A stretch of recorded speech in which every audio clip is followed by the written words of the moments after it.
Jo, byla jedna holčička, jmenovala se Daniela a měla cukrovku, proto si říkala Sugar Daddy, když celá Praha se dozvěděla, že když Daniela vleze do panelu či do nějakého patra, hned se propadne.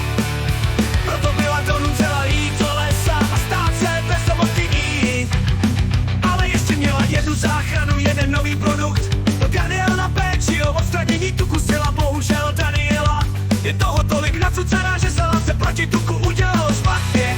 A zezelenala z toho, když ji viděl hajínek, přišel Jožin z baži po dvou rokách. Jožina se přejmenovala na Shreka, když furt mele ty anglické sračky. Po letech si zvykla na zelenou barvičku a když jednou se Shrek ohyblo lesní jahůdky. I když to byla jedovatá bobule, skutala se k velkýmu tubu, jeho obezita prorazila skoro celý strom, ale pak si z toho stromu udělal domeček z plakátu Belty.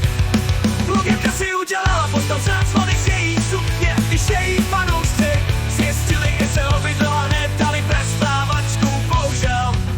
Všichni byli hubení, tak se nasral Shrek a šel prezidentovi, aby je vynal. Petr Pavel měl strach o svůj hrad z pisku, proto jí dal mu kolbu čubnu tlustá krávo.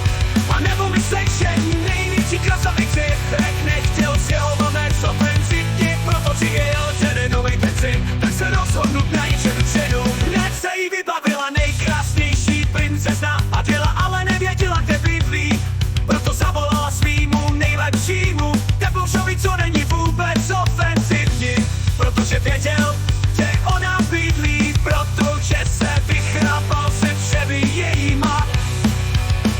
Ex-manžel no dokonce i s tím křečkem, když mi narazili na spoustu překážek, jako například McDonald's, KFC, Starbucks. Po překonání a utrácení 40 000 došli až k Adeli hranu, ale lídal tam strašidelný drak. Byl to její pejsek, ale Shrek propadoval nové svoje bonbony, aby děl každýho krásný a taky trafy. Uzrad pojel tedy Adelica a Shrek čel Adelu.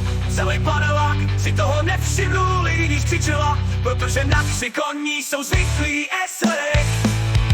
Našel u Adely pár tisícovek a zavolal taxika a jeli na hrad. Petr Pavel se vystrašil, že toto žije v jeho městě, tak zapřisáhl, že pokud bude bydlet u ní v Bašině, zbaví jejich hubených fanoušků a nahradí je tlustými při cestě domů i s Adelou.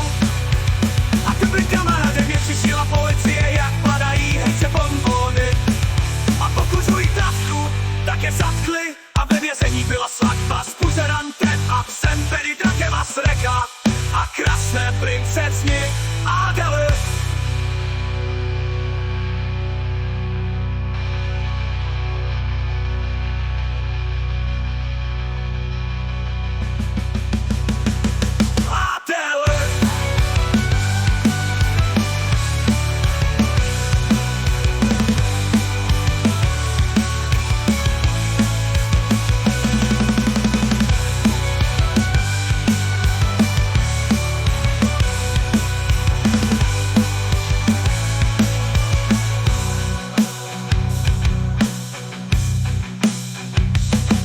Kamarádem je přistihla policie, jak padají háci bonbony a pokušují trávku, tak je zatkli.